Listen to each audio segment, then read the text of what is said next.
అవినీతి అధికారులపై ఉక్కుపాదం మోపుతున్నారు ఏసీబీ అధికారులు. మహబూబాబాద్ జిల్లా ఆర్డీఓ కార్యాలయంలో ఆకస్మిక తనిఖీలు చేశారు. ఈ సోదాల్లో లెక్కల్లో చూపని 61,600 నగదు స్వాధీనం చేసుకున్నారు ఏసీబీ అధికారులు. అవినీతికి పాల్పడిన 3 ఆర్టీఓ అధికారులను అరెస్టు చేశారు. నిందితుల్లో డీటీఓ గౌస్ పాషా, ఆయన డ్రైవర్ సుబ్బారావు, అసిస్టెంట్ రామును అరెస్టు చేసి కోర్టులో హాజరుపరిచారు. గౌస్ పాషా సెల్ ఫోన్ ద్వారా 2,97,38,000 లావాదేవీలు జరిపినట్లు గుర్తించారు. అలాగే మరో 5గురిపైన కేసులు నమోదు చేసినట్లు తెలుస్తోంది.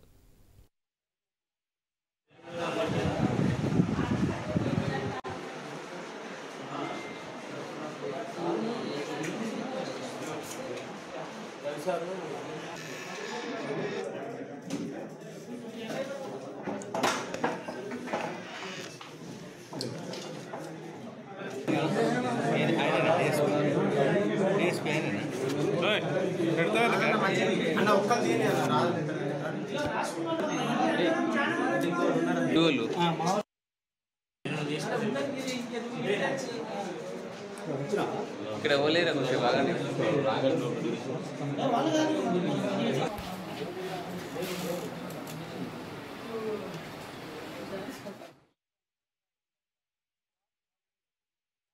మహబూబాబాద్ ఆర్టీఏ ఆఫీస్లో ఆకస్మిక తనిఖీల వివరాలు ఏమనగా, మహబూబాబాద్ ఆర్టీఏ ఆఫీస్లో గత కొద్ది రోజులుగా అనేక అవకతవకలు జరుగుతున్నాయన్న ఉద్దేశంతో గౌరవ డీజీ సివి ఆనంద్ గారి ఆదేశాల మేరకు ఈరోజు ఆకస్మిక తనిఖీ చేయడం జరిగింది. మేము ఇక్కడికి వచ్చి ఆఫీసులకు ఎంటర్ అయిన తర్వాత లోపల 6 మెంబర్ ఏజెంట్స్ ఉన్నారు. వారి చేతుల్లో కాగితాలు, లర్నింగ్ లైసెన్స్ కానీ, ఫిట్నెస్ సర్టిఫికేట్ కొరకు కానీ, డ్రైవింగ్ లైసెన్స్ కొరకు కానీ తీసుకొచ్చినటువంటి అప్లికేషన్స్, అలాగే డబ్బులు దొరికినాయి. వాస్తవంగా రూల్ ప్రకారంగా లోపలికి ఎంటర్టైన్ చేయకూడదు.